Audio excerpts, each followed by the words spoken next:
KTR అబద్దాలకు brand ambassador అన్నారు మంత్రి సీతక్క. దొంగ ఓట్లు అంటూ మరో కుట్రకు తెరలేపారని విమర్శించారు. కేటీఆర్ చిల్లర రాజకీయాలు మానుకోవాలని అంటున్న మంత్రి సీతక్కతో మా Narasimharao face to face. Jubilee Hills ఎన్నికల ప్రచారం అప్పుడే హోరెత్తుతుంది. అధికార విపక్షాల మధ్యన మాటల తూటాలు పేలుతున్నాయి. నిన్న కేటీఆర్ చేసినటువంటి కమెంట్స్ పైన మనతో మాట్లాడేందుకు మంత్రి సీతక్క ఉన్నారు. సీతక్క గారు చెప్పండి, ఏంటి కాంగ్రెస్ పార్టీ జూబ్లీహిల్స్లో దొంగట్లతో గెలవాలని చూస్తుందని చెప్పి నిన్న కేటీఆర్ కమెంట్స్ చేశారు. ఏంటి అలాంటి ప్రయత్నాలు ఏమైనా కాంగ్రెస్ పార్టీ చేస్తుందా? అబద్ధానికి అంబాసిడర్ కేటీఆర్. బీఆర్ఎస్ పుట్టుకే ఒక అబద్ధానికి పుట్టిన పార్టీగా మనకు అందరికీ తెలుసు. ఎందుకంటే తెలంగాణ నా పేరు బంధం అని పేరు బంధాన్ని కూడా మార్చుకొని ఇవాళ భారతదేశ వ్యాప్తంగా ఏదో సాధించాలని పోయి ఏం చేసిరో ప్రజలకు అందరికీ తెలుసు. ఇవాళ ఎవరైతే కేటీఆర్ గారు కంప్లైంట్ చేసిరో ఆ దొంగ ఓట్లకో అది మంచి ఓటు, దానికి ఆద్యుడు మీరు, మీ ప్రభుత్వం ఆనాడు.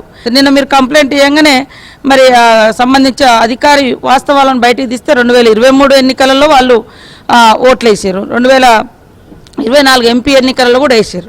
కాబట్టి మరి అది దొంగ ఓటే అయితే దానికి కారణం ఎవరు? మీరే. కాబట్టి ఇట్లాంటి తప్పుడు ప్రచారాలు చేయడం మానుకో కేటీఆర్. మంచిగా ఆ ఫ్రస్ట్రేషన్లో పోయి ఏది పడితే అది రాయేస్తే, ఎట్లా పడితే అట్లా తిడితే ఏదో గొప్పడు అవుతావు అంటే గొప్పడుగా తప్పుడు అవుతావు రోజు రోజుకు. ఇవాళ ఊర్లలో పోయి అక్కడ పోయి అడగండి, జూబ్లీహిల్స్ ఏరియాలో మా ప్రభుత్వం వచ్చిన తర్వాత ఏమేమి పనులు అవుతున్నాయి. మీరు మోసం చేసి గెలుచుకుంటూ మభ్య మాటలు అంటే పెట్టుకుంటూ ఓట్లప్పుడల్లా ఈ పని ఓటేస్తే మేము ఈ పని చేస్తాం, ఓటేస్తే ఈ పని చేస్తాం.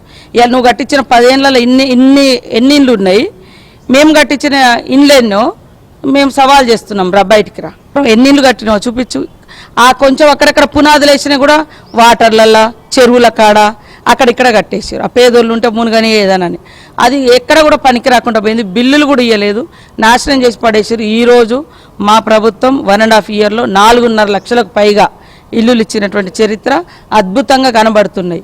నీకు ఇందిరమ్మ ఇల్లులు ఇచ్చిన ప్రభుత్వం కావాలా, ఇళ్ల పేరుతో మోసం చేసిన బీఆర్ఎస్ ఉన్న అభ్యర్థులు కావాలో ఆలోచించడానికి మేము కూడా చెప్తాం. ఇంకొక కీలకమైనటువంటి కమెంట్ కూడా నిన్న ఎన్నికల ప్రచారం సందర్భంగా కేటీఆర్ చేశారు. ఏంటి, జీవో పేరిట బీసీలను మోసం చేసినటువంటి కాంగ్రెస్ మళ్ళీ ఇక్కడ జూబ్లీహిల్స్ ప్రజలను మోసం చేయడానికి వస్తుంది, జీవో నిలవదని తెలిసి కూడా జీవో ఇచ్చారనేటువంటి ఒక విమర్శ చేశారు. ఇల్లు సర్వేలు చేసి ఒకసారి కాదు 2 సార్లు చేస్తే కూడా నీ దురాంకారం ఏంటంటే కుల గణన కూడా బీసీ కుల గణనలో పాల్గొనలేదు. అంటే నీ మైండ్ ఎట్లున్నదంటే ఇది జరగకూడదని స్పష్టంగా ఉంది. నువ్వు గతంలో 33% కోసం కొట్లాడాల్సినటువంటి రిజర్వేషన్ కూడా మీ ప్రభుత్వంలో 23కు తగ్గించి మోసం చేసిన చరిత్ర మీది.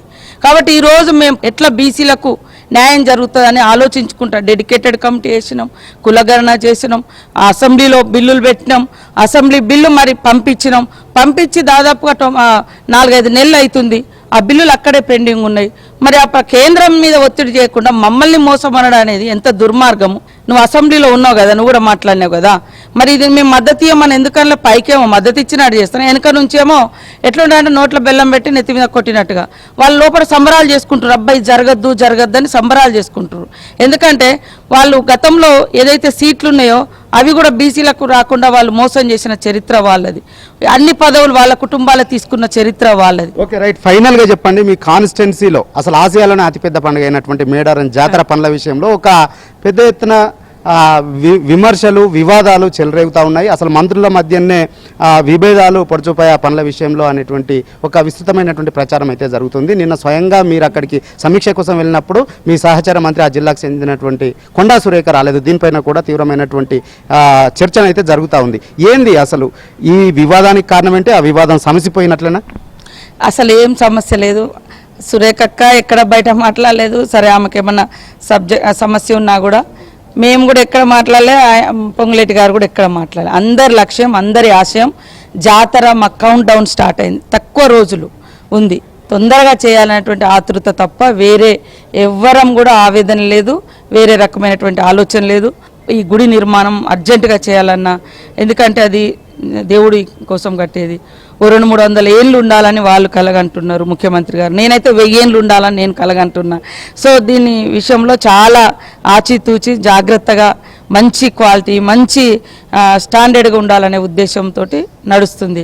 కాబట్టి మీడియా ద్వారానే వచ్చింది కథనాలు తప్ప మేమైతే ఎక్కడ అనుకోలేదు, అక్క కూడా నాతో ఏమనలేదు. ఓకే, థ్యాంక్ యూ అండి. సో మొత్తానికి మంత్రుల మధ్య ఏ విధమైనటువంటి విభేదాలు లేవు. ఇక బీసీల విషయంలో మాట్లాడేటువంటి అర్హత కేటీఆర్కు లేదనేటువంటి అభిప్రాయం అభిప్రాయాన్ని మంత్రి సీతక్క వ్యక్తం చేస్తున్నారు. జర్నలిస్ట్ అనిల్తో నరసింహరావు,